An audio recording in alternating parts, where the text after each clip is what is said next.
Polícia Cidadã. Aqui, a sociedade tem mais voz. Eu vou passar imediatamente a palavra ao meu querido amigo e delegado federal, ex-secretário de Segurança, doutor Marcelo Itagiba, por favor.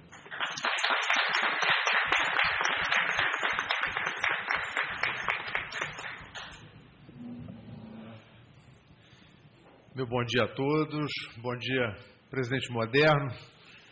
Quando vejo o presidente Moderno, me lembro de dois irmãos filósofos, um já falecido, Cláudio Piano, e o outro, Ivair Itagiba, seu colega na UERJ.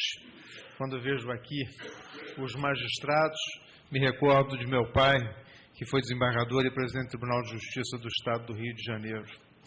Homenageio aqui os militares presentes, os meus colegas delegados de polícia, o meu amigo da vida inteira, e com ele me ligo no hipismo, que é o Paulo Fernando Marcondes Ferraz, um dos maiores jogadores de polo que o Brasil já teve, né? E com essa plateia bastante amistosa e interessada num assunto que é um assunto fundamental para a vida de todos nós. Eu ouvi atentamente as palestras que foram proferidas e fiquei pensando no que falar. Até porque em casa procurei alguma coisa na literatura que me aproximasse do tema que nós vamos discutir. E vejo aqui a posição do judiciário, vejo a posição aqui preocupada com as questões sociais de um delegado de polícia, vejo as questões filosóficas aqui colocadas, e quando falo em filosofia, me lembro sempre do coronel da Polícia Militar, ex-comandante, que também é filósofo, o coronel Mário Sérgio. E um filósofo guerreiro. Eu nunca me esqueço que, certa feita, enquanto secretário, fui visitá-lo no comando do Batalhão da Maré. E o coronel Mário Sérgio me disse uma coisa: Itagiba, nós temos que ter preocupação com a vida dos nossos policiais que fazem incursões. Temos apenas um blindado em funcionamento. Acho que o senhor deveria pensar em comprar mais blindados, né, para que a gente pudesse redistribuir isso, né, pelos batalhões da nossa cidade do Rio de Janeiro, para que os policiais, quando fossem em áreas de confronto, pudessem entrar protegidos. E nós compramos, em função disso, os denominamos pacificadores, não é isso? Pacificadores, né? E que depois foram carinhosamente chamados pela imprensa, que gosta de construir novas visões sobre o instrumento de proteção do policial como um instrumento de agressão, e passaram a chamá-los de caveirões. Eu ainda prefiro a terminologia de pacificadores. Vi aqui com muito interesse a palestra do Dr. Rochester e fiquei me perguntando o seguinte: há uma matéria que, pelo menos à época em que eu estudei, não era discutida nas universidades, não é discutida na academia de polícia, não é discutida em nenhum lugar no Brasil. Chama-se uma matéria que está presente em todo o currículo universitário de direito no mundo e em todas as academias de polícia que eu tive a oportunidade de conhecer fora do Brasil. É uma matéria chamada criminologia, que abrange exatamente os aspectos que nós estamos discutindo aqui. Se todos nós, talvez, tivéssemos estudado criminologia, talvez a situação que nós estamos debatendo aqui hoje já estaria, talvez, resolvida. Ou, pelo menos, em possibilidade de ser proposta novas alterações. Mas o que me traz aqui, ao procurar a literatura, vi muito policiólogo falando sobre polícia. Vi muito cientista social falando sobre polícia. E vejo muito poucos policiais falando sobre polícia. É verdade. E por isso é que eu quero homenagear o delegado Cleiton, presidente do Sindicato dos Delegados da Polícia Federal, que tem tomado essa iniciativa, criando publicações a respeito de temas policiais escritos por delegados de polícia. Um livro é um inquérito policial, já saiu o segundo volume, e nós iremos fazer uma sequência de encaminhamentos nesse sentido. Eu vou tomar liberdade de ler um pequeno apanhado que fiz de um texto para ver como as coisas são. Nós estamos sempre preocupados com o presente, com o futuro, sempre estamos procurando o que há de mais novo na literatura para discutir os temas que vamos debater. Mas num livro muito velho, muito antigo, eu busquei um texto. E esse texto diz o seguinte: a atividade policial é uma atividade restritiva, ou melhor, um sistema que tem por objetivo impor ao cidadão os limites estabelecidos pela lei. A polícia é garantidora do direito de ir e vir do cidadão. Em uma sociedade em que cada um possa fazer o quanto lhe apetece, sem pensar nos interesses, nas necessidades, nos direitos dos outros, não há liberdade. Porque os mais fortes, os menos escrupulosos, os mais poderosos, oprimirão os que não lhe possam resistir. Todos têm os mesmos direitos e cabe garantir-lhes os direitos fundamentais, o direito à vida, à integridade pessoal e física, moral, o direito de livre locomoção, o direito de viver em paz. A boa atividade policial há de garantir a convivência pacífica entre todos os cidadãos, de tal modo que o exercício dos direitos de cada um não se transforme em abuso e não ofenda, não impeça, não perturbe o exercício dos direitos alheios. A atividade policial atua com dois matizes, o preventivo e o repressivo. São palavras do professor, que talvez muita gente já não se lembre mais dele, professor Marcelo Caetano, português, que veio inclusive para o Brasil, grande constitucionalista e principalmente administrativista português.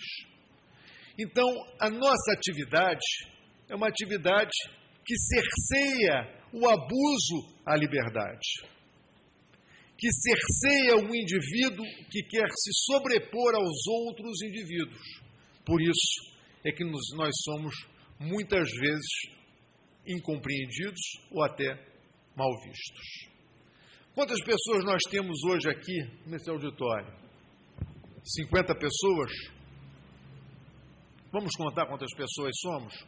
1, 2, 3, 4, 5, 6, 7, 8, 9, 10, 11, 12, 13, 14, 15, 16, 17, 18, 19, 20, 21, 22, 23, 24, 25, 26, 27, 28, 29, 30, 31, 32, 33, 34, 35, 36, 37, 38, 39, 40, 41, 42, 43, 44, 45, 46, 47, 48, 49, 50, 51, 52, 53 pessoas. Sabe por que eu fiz essa contagem? Porque vocês todos morreram. Porque esse é o número de policiais mortos esse ano. Mais do que isso. No estado do Rio de Janeiro. 53 policiais mortos no estado do Rio de Janeiro. Todos nós morremos. Porque esse policial que está na ponta, garantindo ou procurando garantir a segurança de cada um de nós, é o Estado fardado na rua.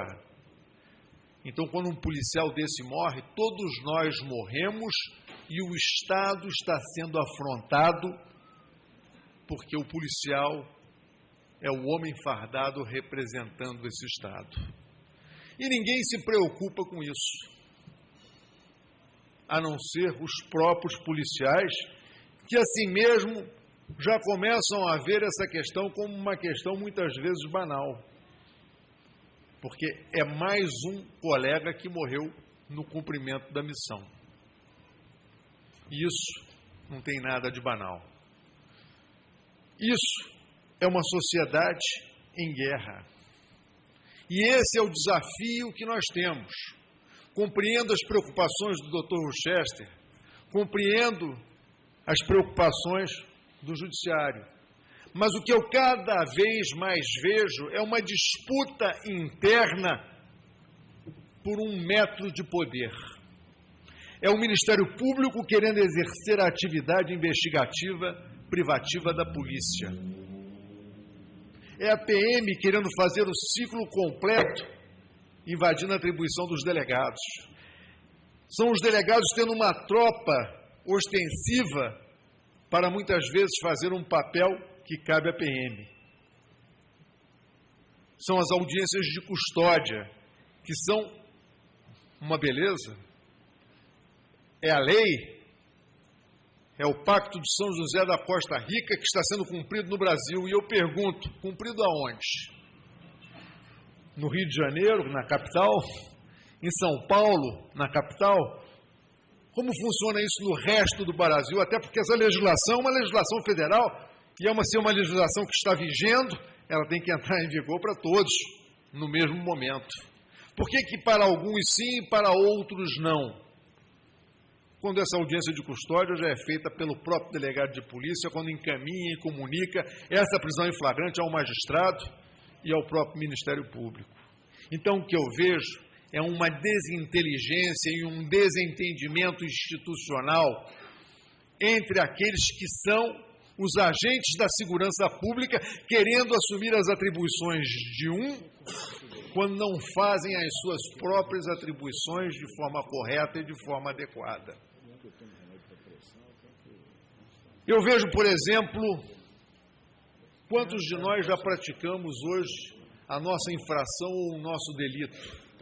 Ou quantas pessoas nós já assistimos hoje praticando um delito ou uma infração? Ônibus não respeita mais sinal de trânsito. Sinal vermelho é mera sugestão. Para, se quiser. Então, essas são questões do nosso dia a dia. Isso se faz na frente do carro da PM. Sabe por quê? Porque a PM, em tese, não tem atribuição, porque é do município. Mas ele é uma autoridade pública, ele tem que agir.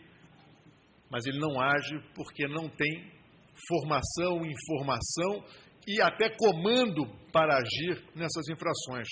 Quantas bicicletas andam por cima da calçada ou na contramão? Para falar das coisas banais do dia a dia. Se você for atravessar uma rua e olhar para a mão de direção e vier uma bicicleta na contramão te atropelar, e você morre como já morreram pessoas de idade em função disso. Então essas são questões do dia a dia, onde ninguém mais se sente obrigado a respeitar absolutamente nada. Ninguém está se sentindo obrigado a respeitar o que a lei impõe. E não respeita a autoridade daquele que tem que impor a lei, porque não respeita a lei, não é porque não respeita aquele que tem que fazer com que a lei seja respeitada. Acha que o seu direito prevalece sobre os demais. Aliás, o exemplo no Brasil é esse, o exemplo da política brasileira que nós estamos vendo hoje através das revelações da Lava Jato. Que nós temos dois grandes instrumentos hoje. Quais são os grandes instrumentos? Escuta telefônica e a delação premiada. Isso mudou a aplicação da lei penal. Porque hoje você ouve o bandido combinando com outro bandido o crime que vai cometer ou o crime que acabou de cometer. É a voz do próprio. E a delação premiada é o comparsa, é o parceiro de crime denunciando aquele crime que praticou em conjunto com outras pessoas. Então, nós estamos tomando uma outra visão e isso vem tomando uma outra proporção em nosso país. Mas eu não vou devagar por esses temas, porque eu quero discutir uma questão que me parece fundamental. Nós estamos em guerra. E não adianta dizer que nós não estamos. E não podemos ficar no imobilismo no qual nós nos encontramos. E aí vocês perguntarão, mas Marcelo, qual é a proposta para modificar essa realidade? É a mesma proposta que eu fiz enquanto superintendente da Polícia Federal no estado do Rio de Janeiro no ano de 2002 e é a mesma que eu fiz enquanto secretário de Segurança Pública do Rio no ano de 2005.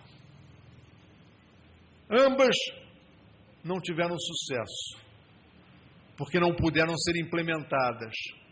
Em 2002, porque o governo do PT, que era o governo do estado do Rio de Janeiro, entendia que se constituísse uma força-tarefa, seria uma intervenção indevida por parte do governo federal na política de segurança pública do estado. E, posteriormente, enquanto secretário de Segurança Pública, não tivemos o respaldo da Secretaria Nacional de Segurança Pública para fazer as ações. E aí todo mundo tira o corpo fora. Não é da minha responsabilidade, não é da minha atribuição, não é da minha possibilidade. Então, o que eu defendo é a constituição de uma força-tarefa, e não estou inventando nada. No mundo inteiro se faz assim. Quando há um problema de uma determinada gravidade, é preciso a união de todos que têm a responsabilidade pela segurança pública e pela segurança nacional de ações de repressão à criminalidade. Porque o meu papel enquanto polícia não é discutir as causas, eu trabalho nos efeitos, eu sou enxugador de gelo, sim, e vou continuar enxugando o gelo, porque essa é a minha atribuição. Muitas vezes o gelo fará mais água do que o pano que eu tenho para enxugar, mas essa é a minha obrigação.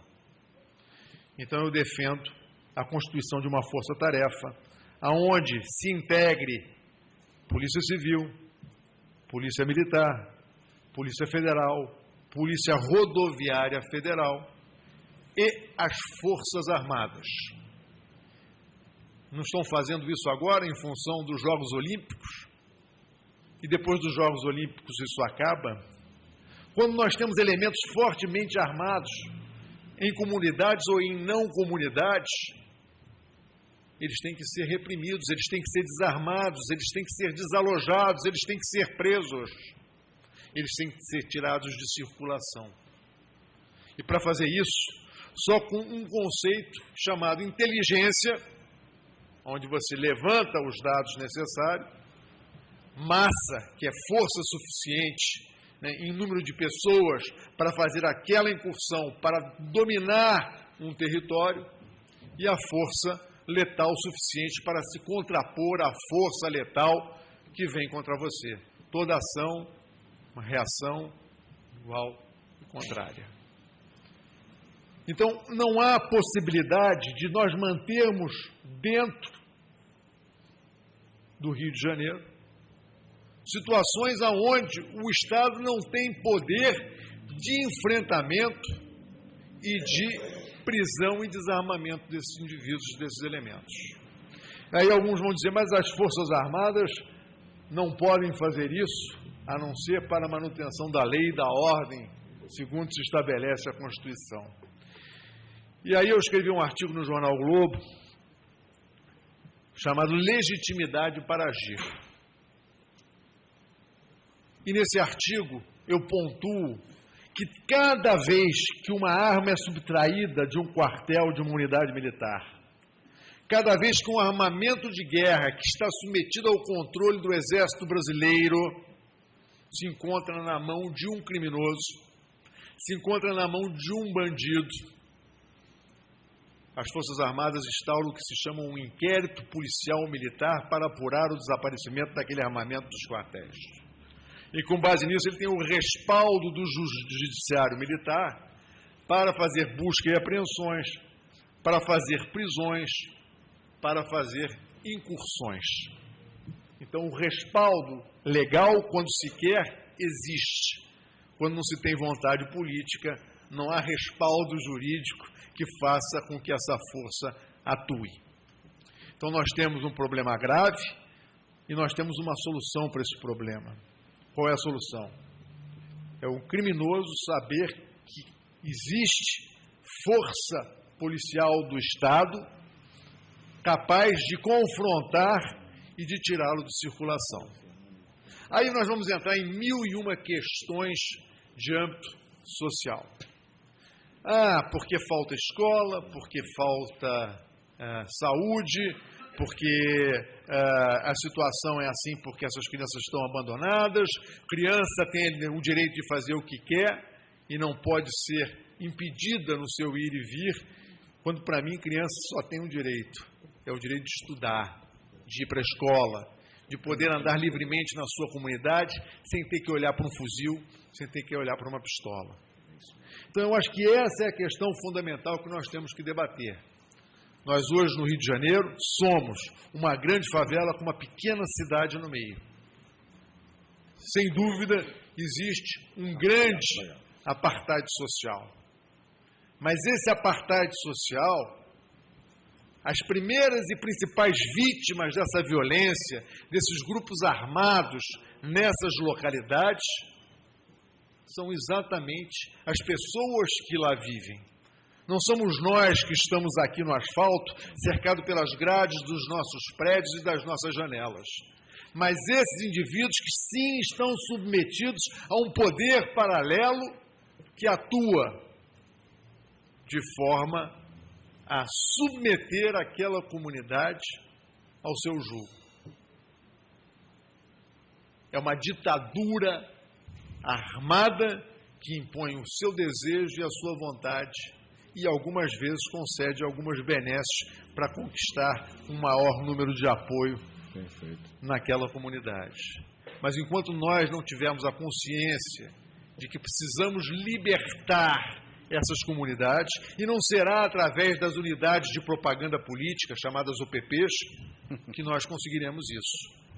Porque essas unidades de propaganda política nada mais são do que um arremedo do que já foi posto de policiamento comunitário, ou não existiram os postos de policiamento comunitário? O GEPAI, Grupamento de Policiamento em Áreas Especiais, não existiram? E agora chamam-se UPP, um novo rótulo, uma nova embalagem e muita propaganda na televisão. Aí você tem um efetivo de 300 homens numa UPP, quando um batalhão da região talvez tenha 1.200 homens, quando tem o seu efetivo completo. E aqui estou falando para especialista, o comandante da PM, Mário Sérgio, conhece melhor do que eu essa matéria. Mas a verdade é que nós temos 250 homens numa UPP, numa comunidade de 60, 70 mil pessoas, e esse efetivo de 250 homens é dividido por 4, porque é 24 por 72. Então, na verdade, não são 250 homens. É um quarto disso por dia. E essa falácia de que você faz plantão de 24 horas, né? Porque ninguém consegue trabalhar 24 horas. E aí nós temos um outro problema que recai justamente na falta de investimento, porque o policial, quando leva uma ocorrência, ele tem que levar para a delegacia para ser lavrado, né? O boletim de ocorrência, ou auto de prisão em flagrante, e você chega numa delegacia, o gargalo está ali, porque você tem um delegado titular, muitas vezes um auxiliar, dependendo da delegacia, no máximo 2, que também estão em revezamento de plantão. Então, na verdade, ou você pensa e reestrutura a segurança pública de forma a dar atendimento àquilo que a segurança pública precisa, ou nós vamos continuar nesse processo de uma polícia falida, de uma polícia militar que não consegue cumprir plenamente as suas atribuições, de uma polícia civil que não consegue cumprir plenamente as suas atribuições, por falta de efetivo, por falta de uma correta e adequada remuneração, por falta de respeito por parte do Estado, que se reflete numa falta de respeito da população em função do péssimo serviço que é prestado. Que essa é a percepção do cidadão em relação ao serviço da polícia. Quando uma testemunha tem que entrar numa delegacia e ficar esperando 12, 8, 10 horas para ser ouvida num auto de prisão em flagrante. Então nós temos que repensar a forma de agir. Temos que estruturar a Polícia Civil para que o gargalo possa ser um gargalo maior, né? Dando condições de contratações de mais delegados, de mais investigadores, para que possa atuar no crime depois de acontecido. E nós temos que investir e aumentar o efetivo da Polícia Militar para aumentar a sua presença no policiamento ostensivo. E não só ostensivo, há uma grande dificuldade, e eu percebi isso, posso estar equivocado, Coronel Mário Sérgio, mas não adianta mais um guarda fardado e uma viatura parada num ponto tal para inibir o crime. O policiamento precisa ser proativo. Ele tem que estar em permanente deslocamento e verificando pessoas e situações para que o crime possa, de alguma forma, ser diminuído. Nós não vamos resolver o problema da criminalidade, mas nós vamos enfrentar a criminalidade e buscar tirar de circulação o maior número possível de pessoas que praticam crime. Depois, o problema vai para o judiciário. E aí sim, cabe ao judiciário aplicar a pena ou não. Eu não sou aplicador de pena. Eu sou aquele que tem que fazer a prisão e apresentar à justiça para que ela decida se tem que ser libertado, se tem que ser preso, se tem que ser mantido preso. Eu só digo o seguinte, eu sempre olho a vida não pelo lado do criminoso. E também não olho a vida sob a ótica da polícia. Eu sempre olho sob o olhar da vítima.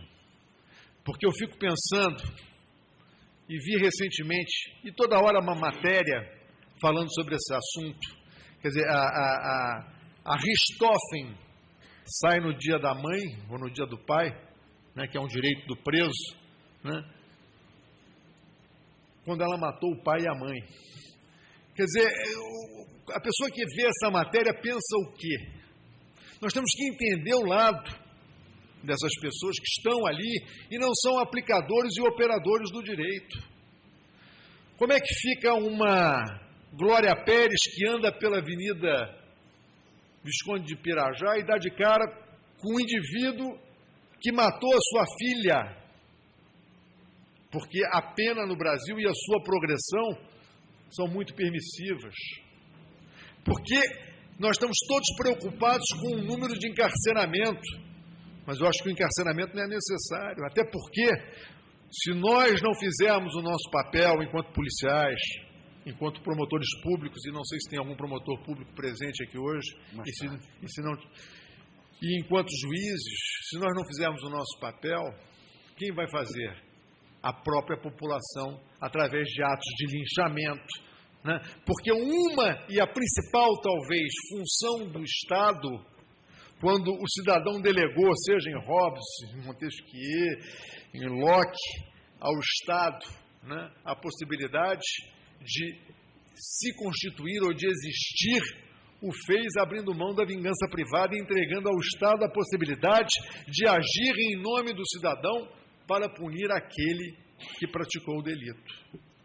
Então, professor Moderno, meu tempo já está acabando e a sugestão que eu faço é que se combata o crime, aqueles que dizem que não é uma guerra, sim, e que nós temos que reunir todos aqueles que têm a corresponsabilidade no Estado para fazer esse combate em um regime de força-tarefa. O FBI faz força-tarefa nos Estados Unidos, a Scotland Yard faz força-tarefa na Inglaterra, na França, a Sûreté francesa faz força-tarefa, na Itália faz força-tarefa, né? Então nós temos que aprender a trabalhar juntos, trabalhar com o mesmo objetivo e trazer para esta guerra aqueles que têm capacidade de fazer guerra, que são as Forças Armadas. Porque quando você faz uma incursão, você tem que fazer uma incursão protegendo aquela população, você tem que fazer uma incursão cirúrgica naquele câncer que está ali instalado, e você precisa ter massa, né, de pessoas, né, que possibilitem você fazer isso com menos probabilidade de confronto possível. Essa é a minha visão da guerra da qual vivemos e espero que a gente possa, de alguma forma, equilibrar os poderes, fazendo com que o poder do Estado prevaleça sobre o poder dos criminosos. Muito bem. Muito obrigado. Muito bem. Parabéns, meu caríssimo amigo delegado federal Marcelo Itagiba. Bem lembrado, o evento é para dizer o seguinte, não é para simplesmente constatar que é uma guerra. Eu fiz esse evento para a gente ganhar a guerra. Nós não podemos aceitar perder esta guerra, é para ganhar. Então, é um apelo público, é um chamado público para ganharmos a guerra.